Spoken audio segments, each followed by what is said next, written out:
CDR निकलवाए मंत्रियों का, कौन कौन कहाँ कहाँ उछल रहे थे। सब दूध का दूध और पानी का पानी हो जाएगा, है हिम्मत तो। हम लोग सब चीज़ देख रहे हैं, ऐसा नहीं है। कुछ लोगों मंत्री जो कुछ लोग हैं बेईमान भ्रष्ट, वो लोग एकदम चाह रहे हैं कि हार भी जाए तो भी सर्टिफिकेट अपने उम्मीदवार को दे दें। ऐसा नहीं चलने देंगे, छोड़ेंगे नहीं किसी को। सर्कुलर आवास पर अभी हम मौजूद हैं और नेता विरोधी दल तेजस्वी यादव दरभंगा के लिए रवाना हो रहे हैं।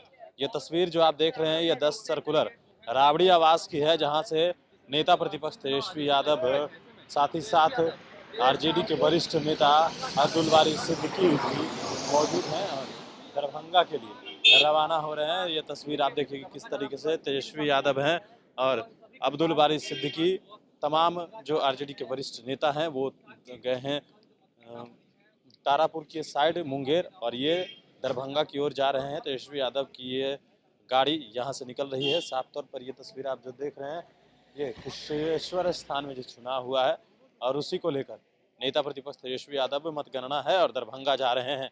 ये तस्वीर 10 सर्कुलर आवास से निकलकर साफ तौर पर तमाम जो तस्वीरें हैं वो हम आपको दिखा रहे थे, किस तरीके से नेता विरोधी दल तेजस्वी यादव आज दरभंगा के लिए रवाना हुए हैं। दरभंगा रवाना होने से पहले तेजस्वी यादव ने सरकार पर जमकर निशाना दिया है और कहा है कि जिस तरीके से तमाम संविदा कर्मी हो या सरकारी कर्मचारी और बिहार सरकार के जो मंत्री हैं उन तमाम लोगों की लिस्ट है हमारे पास, तमाम लोगों की जानकारी है हमारे पास। इतना ही नहीं, उन्होंने यह भी कहा है कि जिस तरीके से तमाम मंत्री वहाँ मौजूद हैं, एक ही विभाग के 2-2 मंत्री हैं, तो उन लोगों को के बारे में भी उनको जानकारी है कि कौन कहाँ कितना फुदक रहा था। ये तमाम जानकारी उनके पास है, ऐसा उन्होंने कहा है। और कहा है कि सीसीडीआर निकालना चाहिए, जो मंत्रियों ने फोन पर बात किए हैं उसके जो लिस्ट है वो कॉल रिकॉर्डिंग निकालेंगे तो समझ में आ जाएगा कि कौन मंत्री कहाँ बात कर रहे थे। इतना ही नहीं, उन्होंने कहा है कि इस पिछले बार जिस तरह से बिहार विधानसभा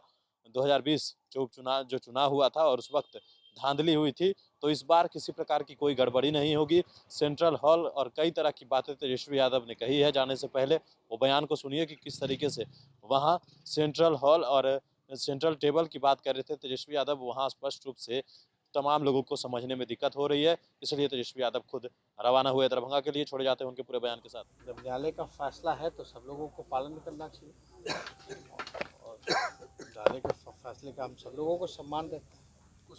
ये अचानक अभी सूचना मिलती रहती है हम लोगों को। हम लोगों ने तो शुरू से ही बोला कि हमारी पैनी नज़र सभी लोगों पर है। सरकार में बैठे उनके मुखिया हों, उनके मंत्री हों, उनके चहेते कुछ अधिकारी हों, हर एक चीज़ों पर हमारी नज़र है।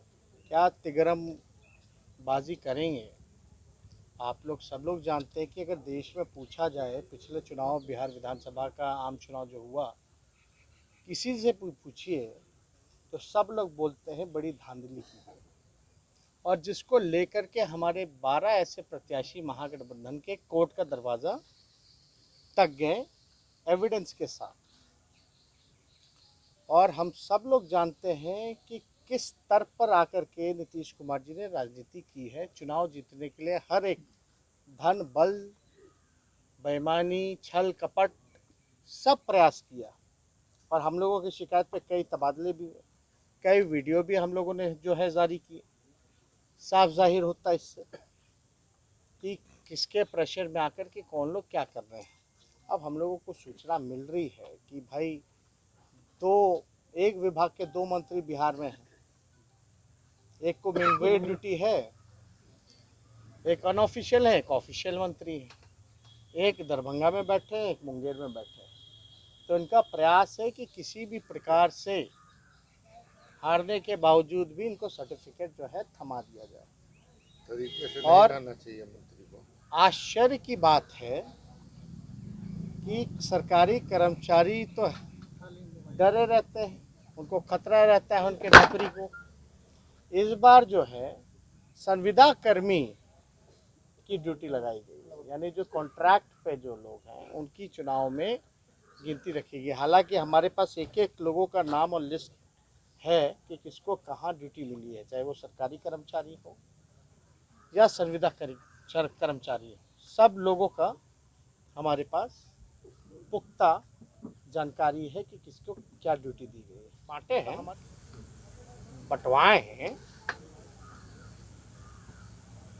इलेक्शन कमीशन का काम होता है रोकना। आप जो आपके अधिकारी जो वायरल हुआ था, डीलर लोग को धमका रहे थे, आपके मंत्री कैंप करवा करके मीटिंग बुलाते हैं डीलर लोगों का। ऑडियो भूल गए क्या? शराब कहाँ से आ रहा है भाई? और जबकि 144 धारा इतने पूर्व से ही जब आचार संहिता लागू हो जाए तो सिक्योरिटी बॉर्डर तो ऐसे ही टाइट हो जाती है। शराब कहाँ से आता? सारी कहाँ से आया? पैसा कहाँ से आया? कितने मंत्रियों का? हम तो बोल रहे हैं ना, वो क्या कौन सा होता है सीआर, जो कॉल रिकॉर्ड जो होता है, सीडीआर निकलवाए मंत्रियों का, कौन कौन कहाँ कहाँ उछल रहे थे। सब दूध का दूध और पानी का पानी हो जाएगा। है हिम्मत तो।